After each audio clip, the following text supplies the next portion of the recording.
Vamos abrir aqui em Mateus capítulo 24, irmão. Nós vamos dar continuidade. Nós estamos vendo a primeira resposta do Senhor. Se os irmãos lembram bem, essa primeira resposta que o Senhor dá, ela é uma resposta judaica.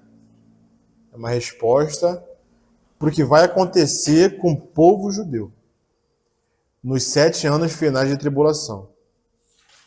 Então, nós vimos aqui até o versículo 14, que esse evangelho do reino, ele seria pregado por todo mundo para testemunho a todas as nações, então virá o fim. Então, nós encerramos aqui esse versículo na semana passada, vamos dar continuidade. E a partir do versículo 15, irmãos, é como se o Senhor tivesse dado uma resposta. E a resposta do Senhor, a partir do versículo 7 de Mateus 24, já engloba os 7 anos de tribulação, já está dentro dos 7 anos de tribulação. Tudo que o Senhor falou a partir do versículo 7, ele já falou dentro dos 7 anos de tribulações finais, dos 7 anos finais de tribulação. Então, a partir do versículo 15, é como se o Senhor voltasse e desse mais detalhe do que vai acontecer nesses 7 anos de tribulação, entendeu? Até o versículo 14, ele é como se ele tivesse encerrado a resposta. Então virá o fim, ou seja, o final da tribulação, quando o evangelho do reino for pregado a todas as nações. Mas agora, a partir do versículo 15, ele volta para dar mais detalhes do que vai acontecer na tribulação. Entenderam? Então ele vai começar assim o versículo 5, 15, desculpa. Quando, pois, virdes o abominável da desolação de que falou o profeta Daniel no lugar santo, quem lê, entenda. Então, os que estiverem na Judéia, fujam para os montes. Quem estiver sobre o eirado, não desça a tirar de casa alguma coisa. E quem estiver no campo, não volte atrás para buscar a sua capa.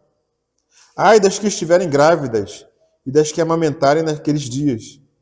Orai para que a vossa fuga não se dê no inverno e nem no sábado.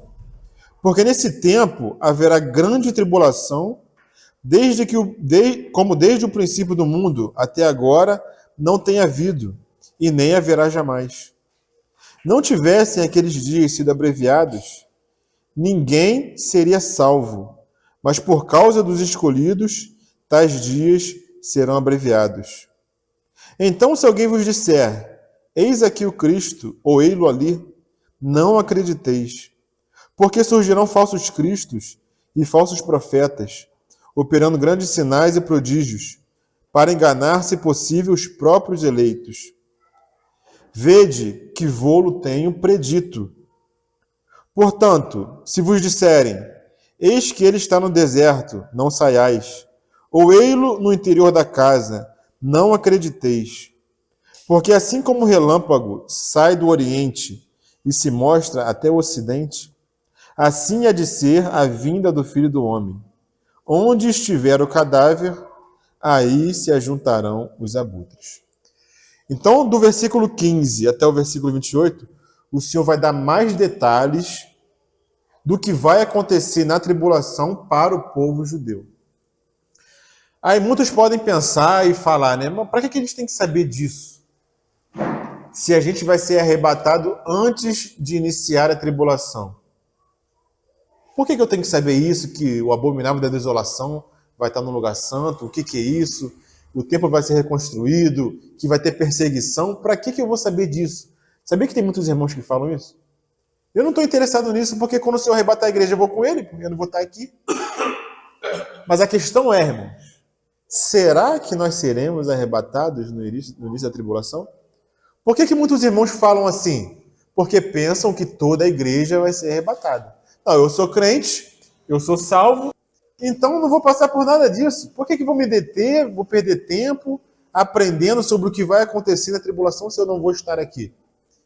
Cuidado para que ninguém vos engane, porque haverá muito engano, irmãos, nesse tempo presente.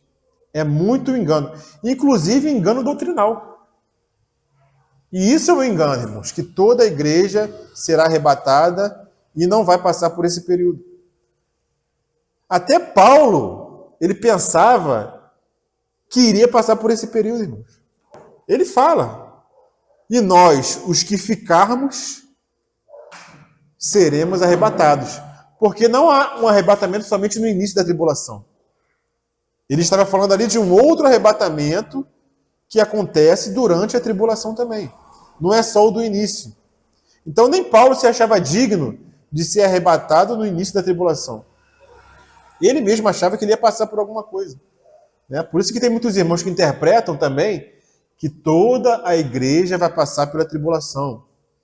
E não é assim. Então a gente tem que ver que existe um arrebatamento parcial dos vencedores, mas parte da igreja vai passar por esse período.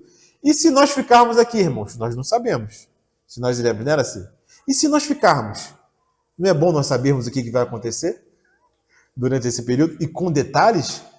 Porque durante a fuga, irmãos, não vai ter como aprender, não, irmão. Não vai ter como, o que vai acontecer? E o que está acontecendo lá, que quer dizer o quê? E o templo sendo reerguido, né? E esse governante que está vindo aí fazendo paz, né? Muitos serão enganados por ele. Então nós temos que aprender, porque nós não sabemos se nós seremos arrebatados. É o que nós buscamos, é o que nós queremos. Mas quem sabe de todas as coisas é o Senhor, e não nós. A nossa tarefa e responsabilidade é aprender com o que o Senhor está falando aqui. Se o Senhor está ensinando, nós vamos desprezar o ensino do Senhor? Não desprezemos. Por isso que o Senhor fala, quem lê, entenda. Então, é uma ordem do Senhor. Quem lê tem que entender. E tem que ler o quê, Nelly? Tem que ler o profeta Daniel. Porque ele falou aqui, ó. Quando, pois, virdes o abominável da desolação de que falou o profeta Daniel, no lugar santo, quem lê, entenda. Então vamos entender um pouquinho do que Daniel falou e pedir ajuda também a João. Porque Apocalipse de João e Daniel estão intimamente ligados, irmãos. Né? Uma profecia ajuda nós a entendermos a outra profecia. Então hoje, eu não vou me deter nessa passagem toda que eu li. Hoje nós vamos ver o que é o abominável da desolação. O que é isso, irmãos? O abominável da desolação no lugar santo. No lugar onde não deveria estar. É o anticristo. O abominável da desolação é o anticristo. Mas, mais especificamente, o abominável da desolação é a imagem dele que ele vai colocar no lugar santo, no lugar onde não deveria estar. Então, o abominável da desolação é a imagem da besta. É a imagem do anticristo. Ou seja, fala dele mesmo, né? Fala do próprio anticristo. E da sua imagem que vai ser colocada aonde? Ele fala aqui que vai ser colocada no lugar santo. Onde que é o lugar santo, irmãos? Aí também existem várias interpretações do que é o lugar santo. Aí eu pediria a ajuda dos irmãos. O que é o lugar santo? Que lugar santo é esse? Primeiramente ele vai, segundo o entendo, né? Esse monarca vai regir bem na sua segundo o entendimento, ele vai entrar, vai dominar uma área do Oriente Médio, né? E vai incluir Jerusalém. E segundo o que eu entendo, é uma dupla profecia. Essa profecia, segundo os judeus, já se concretizou pelo um governante, pelo imperador, chamado Epifânio. Antíoco Epifânio. Ele já fez isso, ele sacrificou uma porca no templo, segundo a história, né? Sim. E essa profecia vai se cumprir mais adiante, no final do anticristo. Ele vai fazer isso. Ali foi só uma figura, né? Oi? Com o Antíoco Epifânio foi só uma figura, né? É só aumentar 3 por 4, né? Ele não conseguiu atingir o topo, o seu top. Agora o top é o final agora, né? O anticristo, né? Um homem vil, um homem do pecado, vai ter uma boca bem suja. Sim. Então, é isso que eu entendo aí. Então, o Roberto ele falou de um exemplo que aconteceu lá quando o Império Grego estava governando. Um governador do Império Grego, né? Antíoco Epifanes, descendente lá dos generais de Alexandre. Ele governou ali sobre a Judéia e ele fez aquilo que o Roberto falou. Ele sacrificou um porco dentro do templo judeu, profanando o templo judeu, né?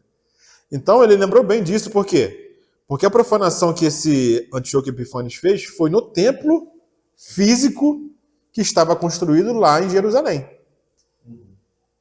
Então a gente sabe que no templo existem 3 compartimentos, ou 3 lugares. Existe o átrio externo, existe o santo lugar, que é um lugar mais interno, e existe o santo dos santos, que somente o sacerdote poderia entrar uma vez por ano lá, onde ficava a Arca da Aliança. Então ele fala aqui que a abominação da desolação vai ser colocada no santo lugar. E isso vai ser colocado num templo físico que vai ser reconstruído durante a tribulação. Em Jerusalém, no Monte do Templo. Por isso essa briga toda pelo Monte do Templo, né? Ali será reconstruído um templo físico onde o anticristo vai profanar colocando ali a sua imagem. Mas eu queria fazer aqui um parêntese. Por quê? Porque a gente sabe que ali é o santo lugar, certo? Esses 3 lugares, o átrio, o santo lugar e o santíssimo. Mas tem muitos irmãos que interpretam que o santo lugar não é no templo físico que vai ser reconstruído, mas é na alma do homem. Por quê? Porque assim como o templo tinha esses 3 lugares, o ser humano também tem o corpo, que é externo, correspondente ao átrio, a nossa alma, que é mais interna, que corresponde ao santo lugar, e o nosso espírito, que é mais interno ainda, que corresponde ao santo dos santos, né? Onde nós temos comunhão com o Senhor. Então, muitos irmãos interpretam que essa imagem da besta, essa abominação da desolação, é quando o anticristo já ganha a nossa alma.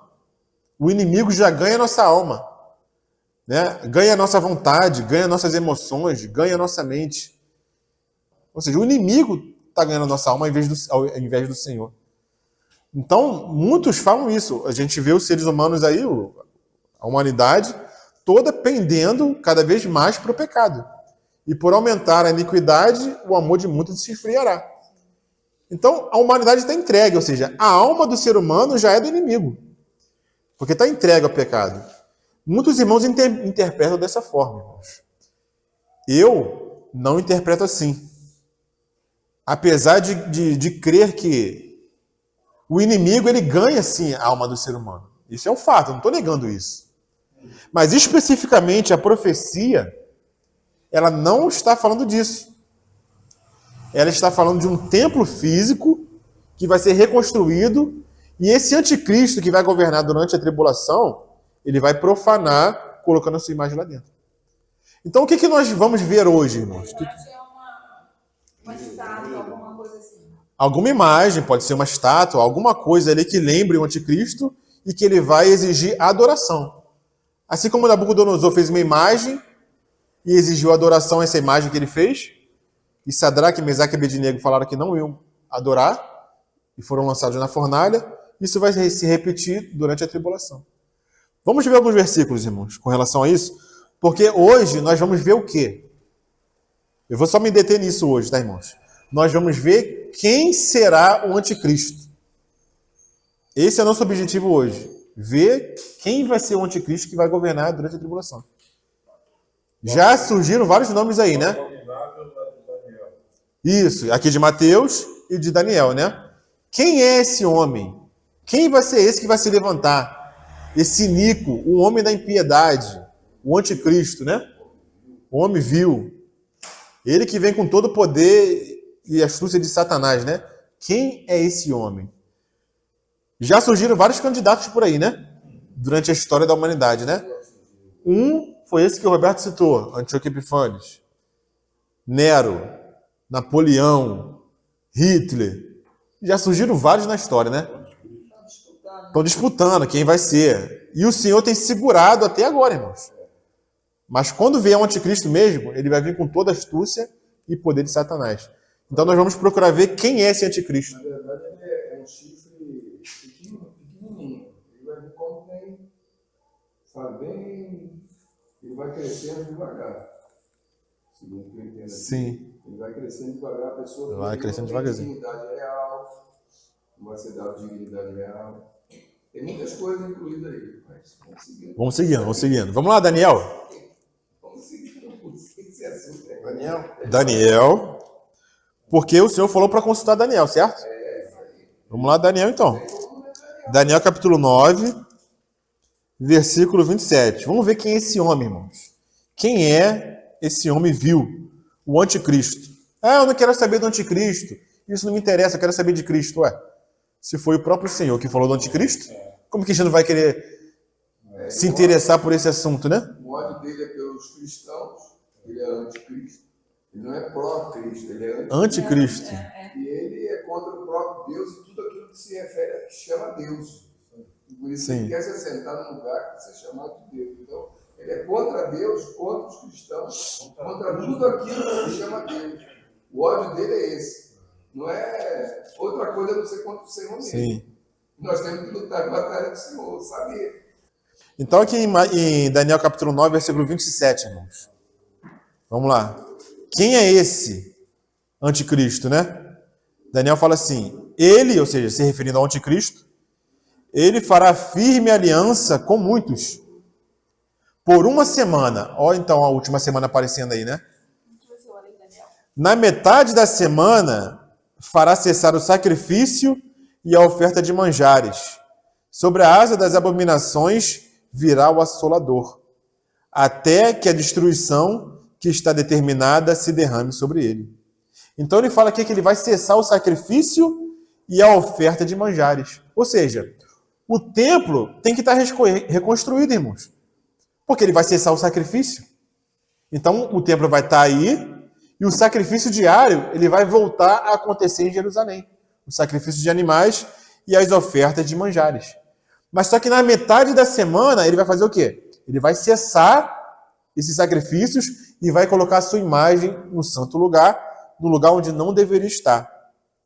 E ele fala aqui, né? Sobre a asa das abominações virá o assolador. Como o Senhor se referiu em Mateus 24, o abominável da desolação. Aqui no capítulo 11 de Daniel também fala o seguinte, capítulo 11, versículo 31. Também se referindo à abominação desoladora, né? Dele quem, irmãos? Desse anticristo. Deles sairão forças que profanarão o quê, irmãos? Daniel 11, 31. Dele sairão forças que profanarão o quê, irmãos? O santuário. Ou seja, o templo vai estar reerguido. A fortaleza nossa. E tirarão o sacrifício diário, estabelecendo a abominação desoladora.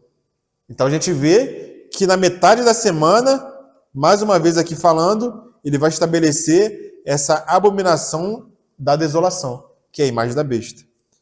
E mais um versículo aqui no capítulo 12 de Daniel, versículo 11. Daniel 12, 11 fala assim: depois do tempo em que o sacrifício diário for tirado, ou seja, ele vai fazer um acordo com os judeus, irmãos, para reconstruir o templo, só que na metade da semana ele vai encerrar esse acordo que ele fez com os judeus. 3 anos e meio. 3 anos e meio. Na metade da semana ele vai encerrar com esse sacrifício, vai tirar o sacrifício diário e vai colocar ali o que, irmãos? A abominação desoladora no lugar onde não deveria estar, no Santo dos Santos. Então, Daniel fala, irmãos, e a gente vê nitidamente que o sacrifício diário ele vai ter que voltar a acontecer em Israel. E quem diria, irmãos, que depois de 2000 anos o povo judeu voltou para a sua terra? Ele está de volta em Jerusalém depois de 2000 anos de dispersão. E a gente vê essa guerra acontecendo lá em Israel, irmãos. Isso tudo vai culminar em quê? A gente vê as nações se posicionando, né? Uns a favor de Israel, outros contra Israel. E o que nos leva a crer que vai acontecer na tribulação?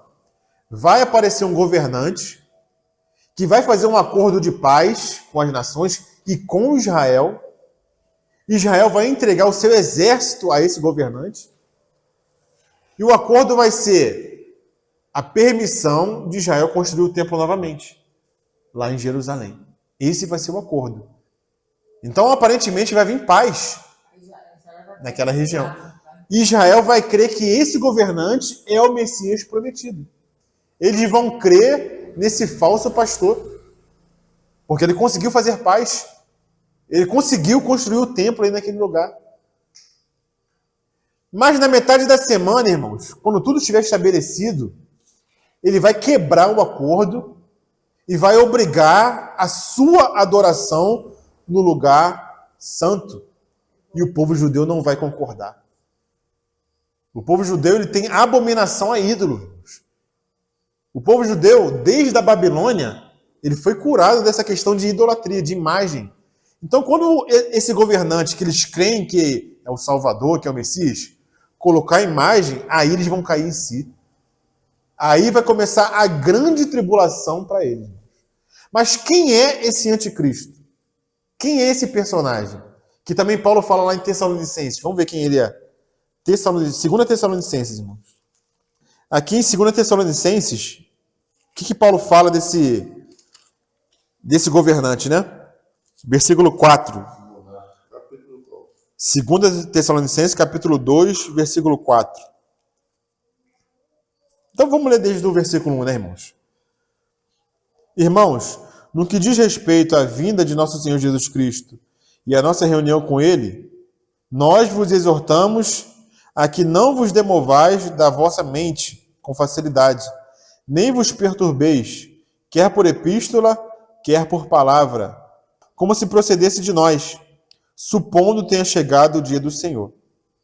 Por que Paulo fala isso para os Tessalonicenses, Aline? Porque isso que ele escreveu para os Tessalonicenses foi antes do ano 70.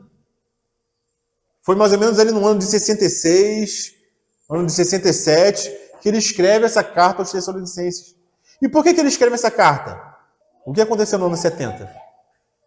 O templo foi destruído. Então o que Paulo está exortando aqui os Tessalonicenses? No que diz respeito à vinda de nosso Senhor Jesus Cristo e à nossa reunião com Ele, nós vos exortamos a que não vos demovais da vossa mente com facilidade, nem vos perturbeis, quer por espírito, quer por palavra, quer por epístola, como se procedesse de nós, supondo tenha chegado o dia do Senhor. Ninguém, de modo nenhum, vos engane, irmãos. Porque isso não acontecerá sem que primeiro venha a apostasia e seja revelado o homem da iniquidade, o filho da perdição. Então, Paulo está exortando os irmãos aqui, era assim, para que quando vissem aquela destruição do ano 70, eles não se perturbassem, que eles não fossem enganados, porque aquilo ainda não era sinal da vinda do Senhor. Porque para acontecer a vinda do Senhor, muita coisa teria que acontecer. Esse homem da iniquidade, que fala assim no versículo 4, né? Que se opõe e se levanta contra tudo que se chama Deus, ou é objeto de culto, a ponto de se assentar-se no santuário de Deus, ostentando-se como se fosse o próprio Deus, teria que acontecer primeiro. E isso não aconteceu no ano 70. Isso não aconteceu no ano 70, irmãos. Ele foi destruído. Os romanos foram lá e destruíram. Então, olha a exortação que Paulo faz, amigo. Isso que vai acontecer aqui no ano 70, calma. Cuidado para ninguém te enganar. Não se perturbe, porque esse ainda não é o sinal.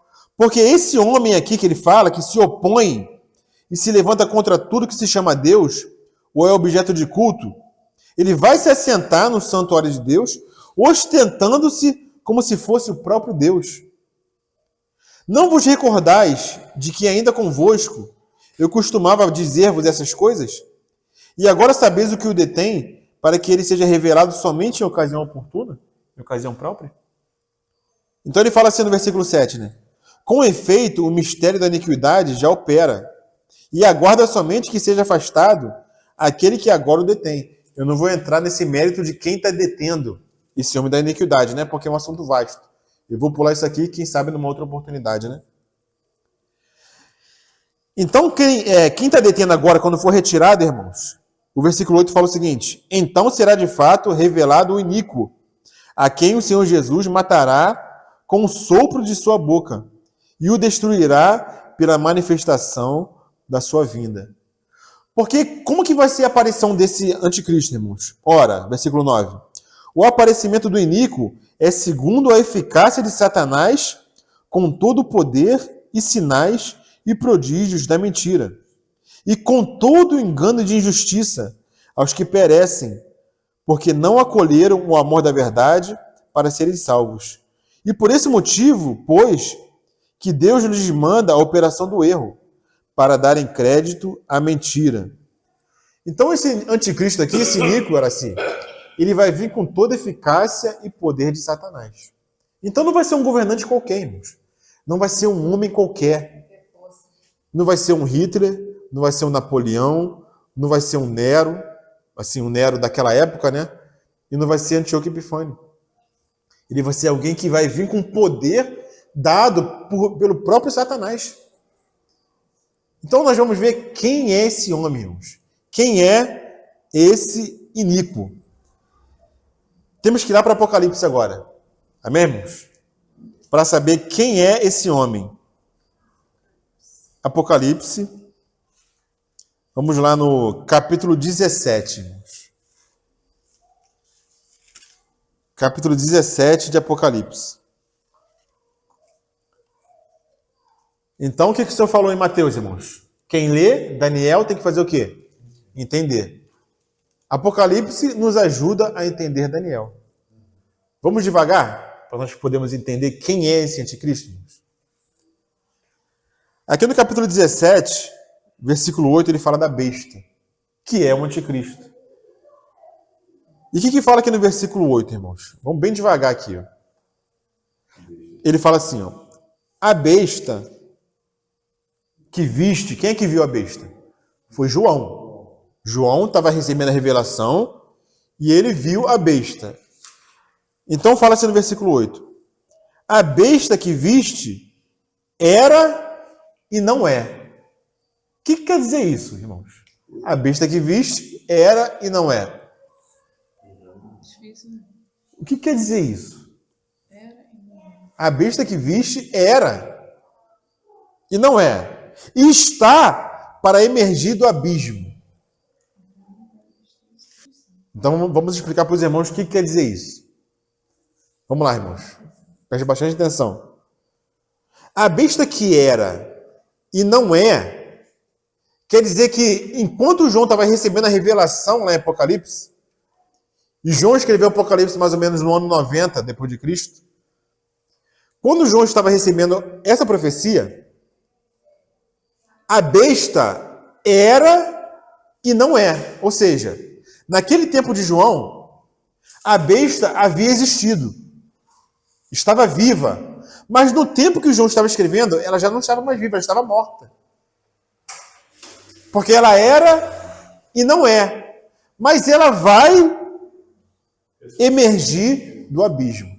Entenderam essa questão do era e não é? Enquanto o João estava escrevendo, a besta já estava morta, já tinha sido morta já, não estava viva, mas ela era. E ela vai voltar. Vamos continuar lendo. A besta que viste era e não é. Está para emergir do abismo e caminha para a destruição. E aqueles que habitam sobre a terra, cujos nomes não foram escritos no livro da vida desde a fundação do mundo, se admirarão vendo a besta que era e não é, mas aparecerá. Como é que pode ser isso, Horaci?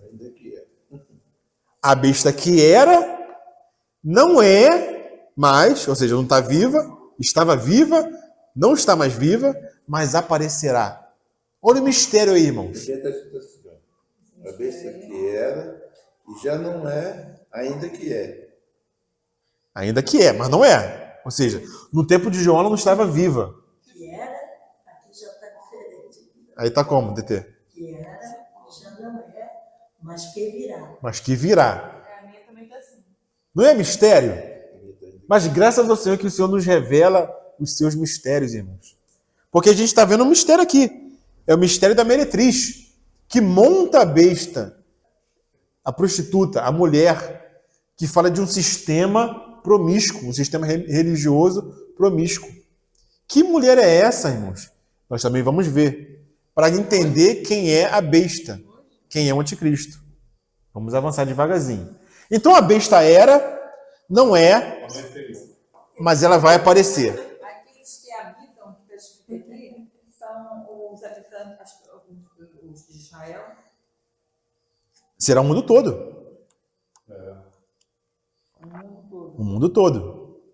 Vai se admirar. Vamos devagar. Olha o versículo 9, o que diz, irmãos? Aqui tem sentido que tem, versículo 9. Aqui tem sentido que tem sabedoria. Quem é que vai entender esses mistérios, né, que fala Daniel? Só os sábios entenderão.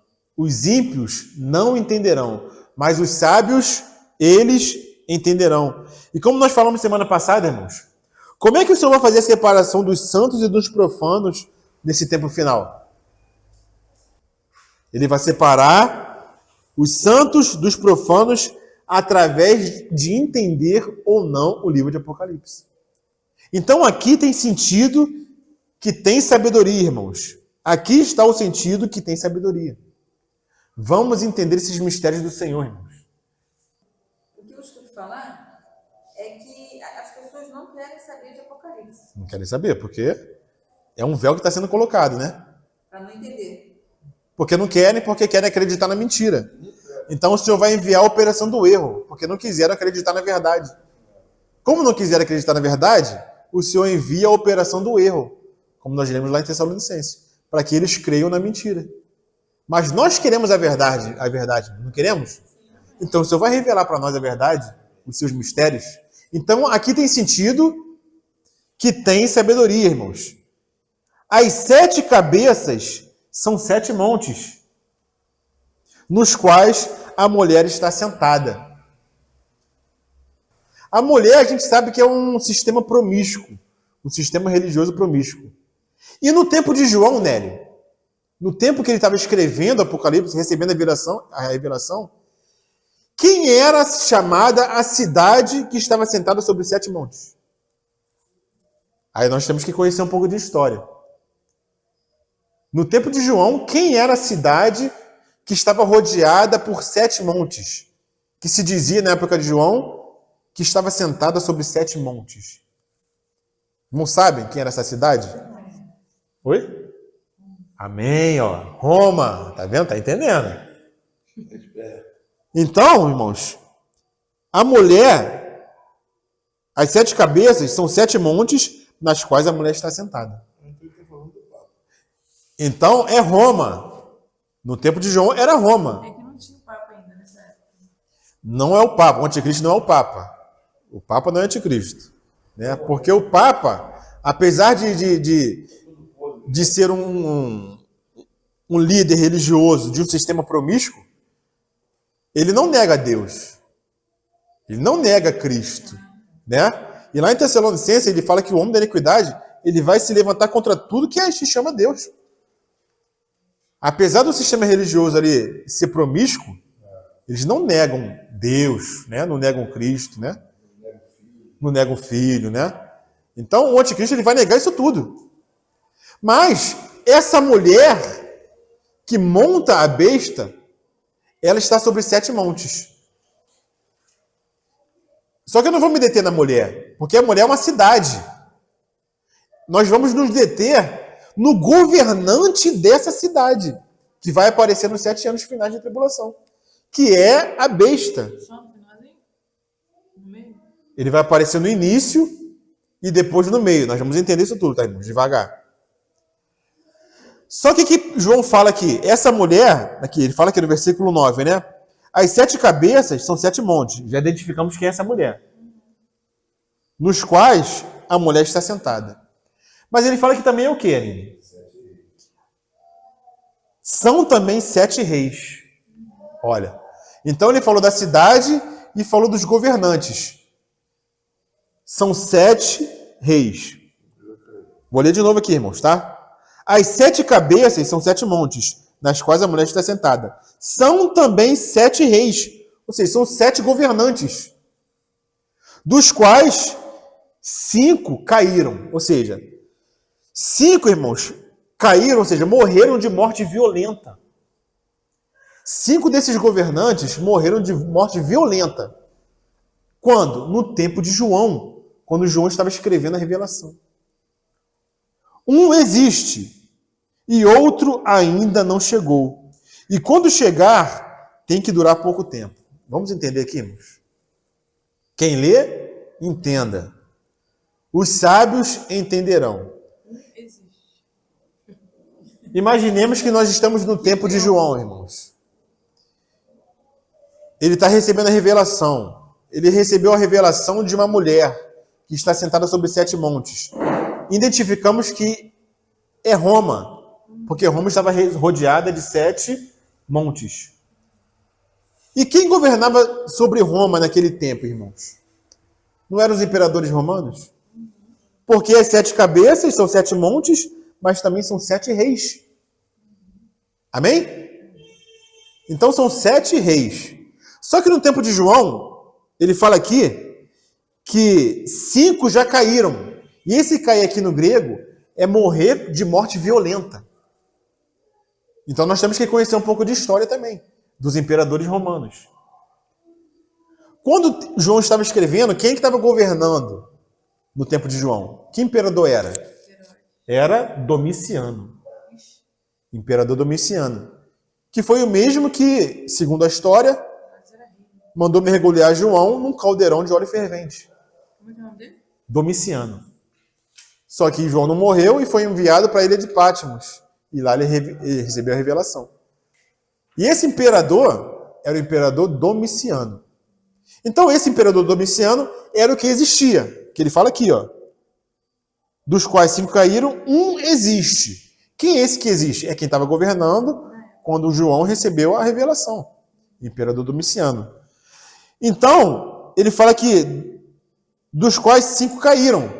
Se 5 caíram, nós temos que olhar para onde, irmãos? Para trás, para o passado. Quem veio antes de Domiciano que morreu de morte violenta? Então a gente tem que fazer a relação dos imperadores que vieram antes de Domiciano que morreram de morte violenta. Quem são eles, irmãos? Júlio César, Tibério, Calígula, Cláudio e Nero. Todos esses vieram antes de João, esses 5, né? Vieram antes de Domiciano e morreram de morte violenta. Júlio César é aquele que falou a frase famosa, né? Não, Júlio César, imperador romano. A frase famosa que ele falou, que todos vão lembrar. Até tu, Brutus. Lembra? Que foi lá e pum.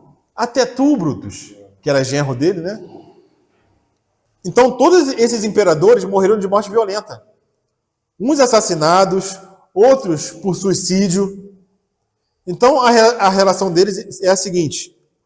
Júlio César, Tibério César, Calígula, Cláudio César e César Nero. Tiveram outros imperadores que não morreram de morte violenta. Porque o verbo aqui no grego é caíram, quer dizer que morreram de morte violenta. Então nós temos que ver na história quem morreu de morte violenta.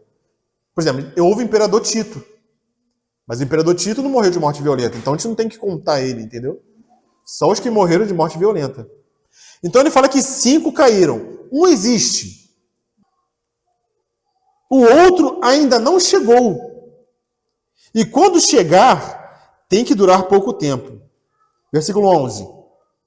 E a besta, que era e não é, também é ele o 8º, e procede dos 7, e caminha para a perdição.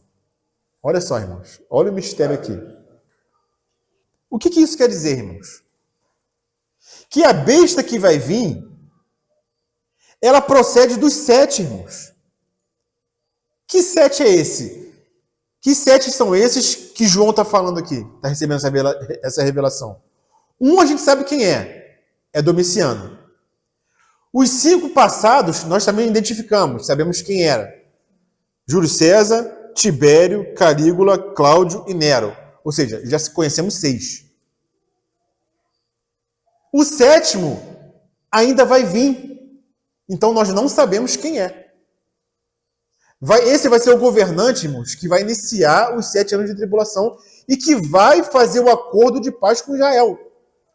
Ou seja, quem vai fazer um acordo de paz com Israel, irmãos, estabelecendo ali o templo, permitindo construir o templo, ainda não é o anticristo. Porque ele fala que o anticristo não é o 7º, é o 8º. Mas o 8º, ele vem dos 7, irmãos. Entenderam? Então quem vai começar os 7 anos de tribulação governando vai ser um 7º, que nós não sabemos quem é. Ele vai começar governando, vai fazer o acordo de paz. E o que vai acontecer com esse 7º, irmãos? Que vai vir. Ele vai morrer para que venha o 8º. E quem é o 8º, irmãos? O 8º, ele fala que vem dos 7. Então, quando a gente vai identificar quem é o 8º, a gente tem que olhar para os 7. Agora, dos 7, a gente tem que olhar para quem? Para Domiciano, que era o que estava governando? Não. Porque ele fala que o que é não vai ser o anticristo, porque ele está vivo no tempo de João. A gente tem que olhar para o que vai vir? Não. A gente tem que olhar para os 5 que morreram. Porque ele fala que ele vai vir do abismo, irmãos. Ele vai vir do abismo. E como que nós vamos identificar esse que vai vir do abismo? Vamos lá, Apocalipse, capítulo 13. Ele fala o seguinte aqui, ó, versículo 1. Vi emergir do mar uma besta, ou seja, vi emergir do abismo, né? Uma besta, que tinha 10 chifres e 7 cabeças. E sobre os chifres, 10 diademas. E sobre as cabeças, nomes de blasfêmia. A besta que vi era semelhante a leopardo, com pés como de urso e boca como de leão. E deu-lhe o dragão o seu poder, o seu trono e grande autoridade. Então vi uma de suas cabeças como que golpeada de morte. Mas essa ferida mortal foi curada, e toda a terra se maravilhou segundo a besta. E adoraram o dragão, porque deu a sua autoridade à besta. Também adoraram a besta, dizendo: quem é semelhante à besta? Quem pode pelejar contra ela? Então, o que nós identificamos aqui, irmãos? Que esse governante, que é o 7º, ele vai morrer de uma morte violenta, irmãos. E todo mundo vai ver que esse governante morreu. Mas o que vai acontecer, irmãos? Satanás, ele vai tirar um espírito do abismo que vai entrar nesse 7º governante. Esse 7º governante vai reviver e todos vão crer que ele ressuscitou e vão adorar essa besta. E vão adorar esse governante. Mas esse 7º, ele não é o 8º. Ele é alguém que vem do abismo e toma o corpo desse 7º que vai estar governando. Os irmãos estão entendendo? Então, quem é o 8º? O 8º é o espírito de um dos 5 que morreram no tempo de João, antes de Domiciano, que vai entrar no corpo do 7º. Agora, quem é esse espírito que vai ser liberado do abismo? E por que esse espírito vai ser liberado do abismo? Porque Deus vai autorizar. Deus vai enviar a operação do erro. É Deus que vai autorizar isso, irmãos. E como que Deus vai autorizar isso, irmãos? Vamos ver em Apocalipse também. Como que Deus vai autorizar isso, irmãos? Está aqui em Apocalipse, capítulo 9. Olha só, irmão. Apocalipse, capítulo 9, versículo 1. O 5º anjo tocou a trombeta e viu uma estrela caída do céu na terra. Quando a gente estava conversando um tempinho atrás, né, óbvio, sobre questão de estrela, lembra? Estrelas, que a gente não está vendo muita estrela, os sinais nos céus. O Malvino falou uma coisa interessante para mim. Como que pode uma estrela cair na terra e não acabar com tudo? Né? Lembra que você comentou isso comigo? Pô, se uma estrela cai na terra, irmãos, o que acontece com a terra? Acabou com a terra, certo? O meteoro da era glacial. Então, essa estrela que cai na terra, irmãos, é uma estrela literal? Não é? Não pode ser. Quem é essa estrela que vai cair na Terra, irmãos? Quem é que está governando sobre as regiões celestiais e vai ser lançado para a Terra, irmãos? Não é Satanás? Ai dos que habitam sobre a terra, porque Satanás foi lançado até vós, e com grande ira. Lembram do capítulo 12 de Apocalipse? Porque ele habita nas regiões celestiais. Né? Ele habita nas regiões celestiais. Como estrela. Foi um anjo. Errado dizendo que Jesus é a estrela da manhã. Ele é a primeira estrela da manhã. Ele não é estrela. Ele fala de dar uma estrela só, não. Fala de muitas estrelas. Não sei quantas partes que vai cair aqui na Terra. Das estrelas. Sim, das estrelas dos céus. Está falando dos demônios lá, dos anjos. Isso, juntamente com Satanás, vão ser lançados na terra. Mas especificamente aqui no capítulo 9, irmãos, essa estrela cai na terra, que é Satanás. E o que vai ser dado para Satanás? Continua lendo assim. E foi-lhe dada a chave do poço do abismo. E foi-lhe dado Poço do abismo. a chave do poço do abismo. Ou seja, foi dado a ele a autorização e a chave do poço do abismo. Para ele liberar de lá quem ele quiser. Então, ai dos que habitam sobre a terra, porque Satanás foi lançado até vós. Né? Então, aqui em Apocalipse, no capítulo 9, a gente vê que Satanás vai ter essa autorização de liberar esse espírito que vai vir do abismo e vai tomar esse sétimo governante, vai entrar nele e vai transparecer que esse sétimo ressuscitou, mas na verdade não ressuscitou, né? Ele simplesmente reviveu com o espírito de um dos 5, que tomou o corpo desse sétimo. Porque fala lá aqui no capítulo 13 que esse sétimo vai durar pouco tempo, ou seja, vai durar quanto tempo? 3 anos e meio. E quem é, irmãos, o espírito desse sétimo, desse 8º, que vai entrar no corpo do sétimo? Temos também que entender. Vamos aqui a Apocalipse, capítulo 13, né? Aqui no versículo 18. Fala assim: aqui está a sabedoria. Amém, irmãos? Olha só. Quantas vezes a gente falou de sabedoria? Aquele que tem entendimento, calcule o número da besta, pois é número de homem. Ora, esse número é o que, irmãos? 666, ou 666. Ou seja, ele nos dá aqui um mistério, um enigma, para nós identificarmos quem é a besta. Aquele que tem entendimento, calcule o número da besta, pois é número de homem. E esse número é 666. Quando a gente vai identificar quem é a besta, irmãos, a gente tem que olhar para onde, irmãos? Eu vou repetir de novo aqui, que a gente viu aqui já. João está escrevendo. 5 caíram. Um era Domiciano. O outro que vai vir vai durar pouco tempo, ainda não veio. E vai vir um 8º, que é o anticristo mesmo, e ele sai dentre os 7. Quem dos 7 a gente tem que identificar? O que era não pode ser, que é Domiciano. O que vai vir ainda não veio, nem existe ainda. Então tem que ser entre os 5. Tem que ser entre os 5. Como que a gente vai identificar dos 5 que morreram de morte violenta, quem vai ser esse que vai ser o anticristo? Quem era mais ruim? Quem tem entendimento, calcule o número da besta, porque é número de homem. E o seu número é 666. Existe um método, ou um processo, que se chama gematria, ou gematria. Que método é esse? É de você atribuir número às letras. Então, na letra grega, no alfabeto grego existe isso, e no alfabeto hebraico também existe essa questão de cada letra representar um número. No grego e também no hebraico. E quando a gente atribui número aos nomes dos imperadores, quem é o imperador desses 5 que morreram de morte violenta, que você atribuindo número às letras do nome, aparece 666. César Nero. Quando você calcula o nome dele, Aparece certinho em hebraico.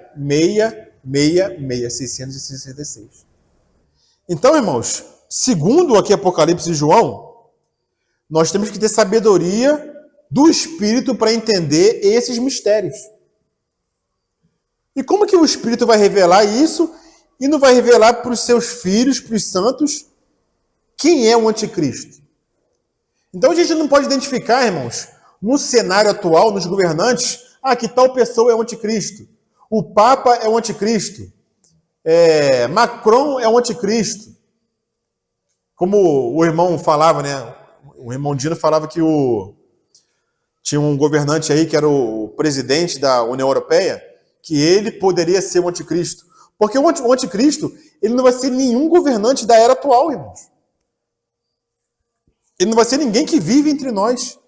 O anticristo vai ser alguém que está morto, o espírito dele vai ser liberado do abismo para entrar no corpo de um governante que vai governar durante os primeiros anos da tribulação. Depois que esse governante morrer, né? Depois que esse governante morrer. Ele vai ser como se tivesse ressuscitado. E a humanidade vai crer que ele ressuscitou, mas é no espírito de outro. E isso o Senhor vai permitir, porque o Senhor vai permitir que venha a operação do erro para que o mundo creia na mentira. Então, quem é o único que se encaixa nisso que nós estamos vendo aqui? A besta que era e não é e está para emergir do abismo. Quem é que vem do abismo, irmãos?